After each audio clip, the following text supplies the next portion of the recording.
Hi friends, எல்லாருக்கும் வணக்கம். நான் ஏற்கனவே சொல்லியிருந்தேன்னா செஸ்ஸுக்கு படிச்சிட்ருக்கிறேன். அதுக்கு ஒரு எக்ஸாம் வருது 8ஆம் தேதி, மார்ச் 8ஆம் தேதி வருதுன்னு சொன்னேன்னா அதுக்குரியது தான் இந்த ப்ரிப்பரேஷன் எல்லாமே. இது எல்லாமே அதுக்குரியது தான். இதில் வந்து செஸ்ஸு கோச்சுக்கு உண்டான எக்ஸாம், இது பிகினர் லெவலுக்கு உண்டான எக்ஸாம். எனக்கு வந்து இது படித்தோடனே ரொம்ப அதில் என்ன சொல்கிறது, நம்ம மைண்ட் வந்து எதுலையாவது போகணும் அப்படின்னு தோணும் பார்த்தீங்களா. கண்டதையும் நினச்சிக்கிட்டே இருக்காமல் ஏதோ ஒன்றில் வந்து நம்மளோட கவனம் போகும்போது நம்மளுக்கு நிறையா மாற்றங்கள் ஏற்படும். அப்படி தான் எனக்கு நிறையா மாற்றங்கள் கொண்டு வந்தது இந்த செஸ்ஸு. இதே மாதிரி உங்களுக்கு ஒவ்வொருத்தவங்களுக்கும் ஒவ்வொன்றும் இருக்கும். இப்போ எனக்கு பார்த்தீங்கன்னா முன்னாடி வந்து ட்ராயிங் பெயிண்டிங், முன்னாடி இல்லை எப்போயுமே ட்ராயிங் பெயிண்டிங் பண்ணுவேன். எனக்கு ட்ராயிங் பெயிண்டிங்கும் பிடிக்கும், செஸ்ஸும் பிடிக்கும். அதனால் நான் என்ன செய்வேன் அப்படின்னா ரெண்டுக்குமே டைம் ஒதுக்கி ரெண்டையுமே நான் பண்ணுறேன். அதே மாதிரி உங்களுக்கு வந்து பிடிச்சது இருக்கும், அதை வந்து ஃபாலோ பண்ணுங்கள். நிறைய டைம் நிஜமாக நமக்கு இருக்குது. நம்ம தான் வந்து ஃபோனை பார்த்துக்கிட்டே இருப்போமா, ஃபஸ்ட்டு ஒரு ஷார்ட்ஸ் பார்க்கலாம், அப்படியே பார்த்துட்டு இன்னும் ஒரு ஷார்ட்ஸ் பார்த்துக்கலாம் அப்படின்ட்டு பார்த்துக்கிட்டே இருப்போம். அப்போ நம்ம முன்னாடி பார்த்துப்போம்ல ட்ராமா. மேக்ஸிமம் எனக்கு வரது பார்த்திங்கன்னா நான் அந்த ஜோதா அக்பர் அடிக்கடி பார்ப்பேன்னா அது நான் எப்படியாவது ஒரு 2 மாதத்துக்கு நிப்பாட்டி வச்சிருப்பேன், பார்க்காம கண்ட்ரோல் பண்ணி நிப்பாட்டி வச்சிருப்பேன். நான் இந்த மாதிரி ஷார்ட்ஸ் பார்க்க ஆரம்பிச்சோன்னா அதுவே எனக்கு காட்டும். நம்ம மைண்டை மறுபடியும் என்ன செய்யும், அது திருப்பி ஜோதா அக்பர் பார்க்குறதுக்கு கொண்டு போகும். ஆனால் நான் கண்ட்ரோல் பண்ணிக்கிறேன், வேறு வழி இல்லை.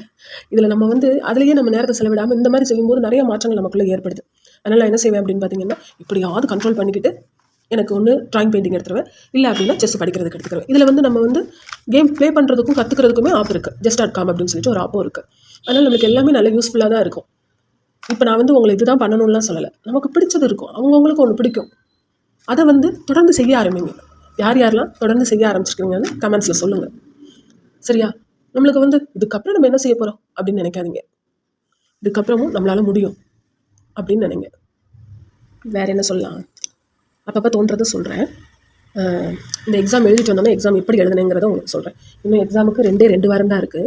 அதுக்குள்ளே என்னென்னு பார்த்தீங்கன்னா 2 வாரம் தான் இருக்குது. ஆமாம், அதுக்குள்ளே எங்கள் அண்ணி பொண்ணுக்கு கல்யாணமும் இருக்குது. அதுக்கும் ஊருக்கு போகணும். அதுக்கு கல்யாணம் அட்டன் பண்ணிட்டு வந்த உடனே அந்த ஞாயிற்றுக்கிழமையே செஸ்ஸு எக்ஸாம். அப்போ நம்ம அங்கேயும் போகணும், இங்கேயும் போகணும். நம்மளுக்குள்ள ஒரே இது தான். நம்ம இந்த மாதிரி போகும்போது உறவினர்களோட இதுவும் வரும். அப்போ நம்ம அதையும் சிறப்பாக செஞ்சு தான் ஆகணும். அதனால் மார்ச் 6 கல்யாணம் முடிச்சுட்டு மார்ச் 8 திண்டுக்கல்லில் இந்த எக்ஸாம் நடக்குது. 3 இடத்துல நடக்குது. நான் வந்து திண்டுக்கல் வந்து எடுத்துருக்கிறேன். எனக்கு அதுதான் கொஞ்சம் பக்கம், அதனால் திண்டுக்கல் எடுத்துருக்கிறேன். கொஞ்சம் பக்கம் இல்லை, தூரம் தான், பரவாயில்ல அப்படின்னு சொல்லிட்டு அங்கே எடுத்துருக்கிறேன்.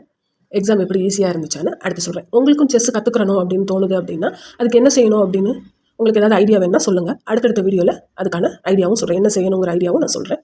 நம்ம சேனலுக்கு உங்கள் சப்போர்ட் கொடுங்க. அடுத்தடுத்த வீடியோஸ் பார்க்குறதுக்கு சேனலை சப்ஸ்கிரைப் பண்ணிக்கோங்க. நன்றி, வணக்கம்.